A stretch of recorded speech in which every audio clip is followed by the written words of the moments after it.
Voilà, il y a ce petit clip jaune là, celui-là il se pousse tout simplement, on l'écarte.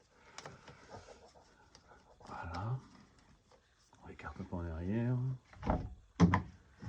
Ici, douille de 10, on va desserrer.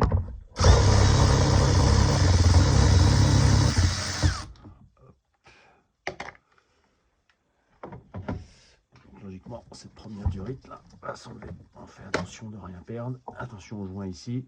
Là, on décolle gentiment et l'arrière devrait venir aussi tranquillement ici. Hop, voilà pour la première durite. Alors le filtre à air, on enlève la petite protection et on va commencer par ici. Alors sur le principe, on va débrocher celui-là. Donc il suffit de le passer des deux côtés. Toujours une galère. Alors, hop, voilà, avec les doigts en tirant dessus, ça vient. Donc on va débrocher celui-là, on va le mettre en attente. On va dévisser ces trois-là. Hop. Bon, je vais pas tout filmer, c'est pas la peine. Donc dévisser les trois là, là, celle-là, les trois vis là. Une, deux, trois. Bon, tant qu'on y est, on va regarder un petit peu. Hop. Et donc, on devrait pouvoir sortir ça.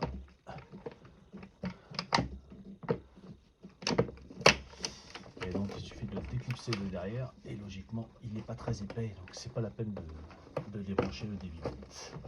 Voilà, on sort de ce côté-là. Le petit coup de serrateur, indispensable. Donc pour remboîter le couvercle du filtre à air, il faudra renfoncer, il y a deux petites pattes derrière le couvercle qu'il faudra renfoncer dans les deux petits trous, là on en voit un là, qui est au fond. Là. Donc pour info, référence du nouveau filtre à air, il existe un peu toutes les marques, donc on vérifiera bien, par contre c'est bien les mêmes dimensions que l'ancien. Allez donc, pour le renquiller, même chose, en sens inverse, hop là. D'abord, on met bien sa place, sans chercher à repositionner le couvercle. On verra ça après. Voilà. On vérifie qu'il est bien rentré à tous les niveaux, principalement là au niveau des coins. Voilà. Donc et maintenant le jeu va consister à d'abord enquiller donc les deux agrafes derrière et redescendre ensuite devant. Voilà, donc là on vérifie derrière que c'est bien enquillé dedans, il n'y a pas de problème.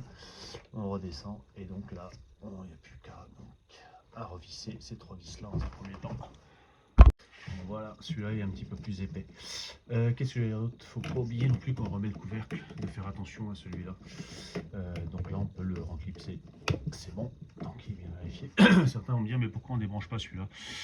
Donc le contrôleur d'Epidère, tout simplement parce que dans la doc technique il est préconisé de débrancher la batterie avant de débrancher celui-là.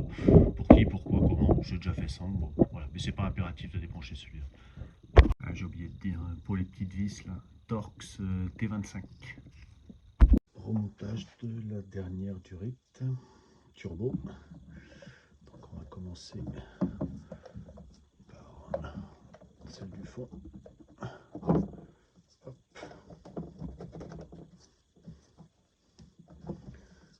Allez.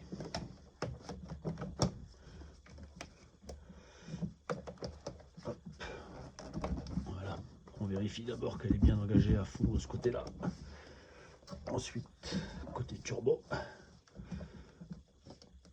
Hop. Et on va faire le tour des serrages.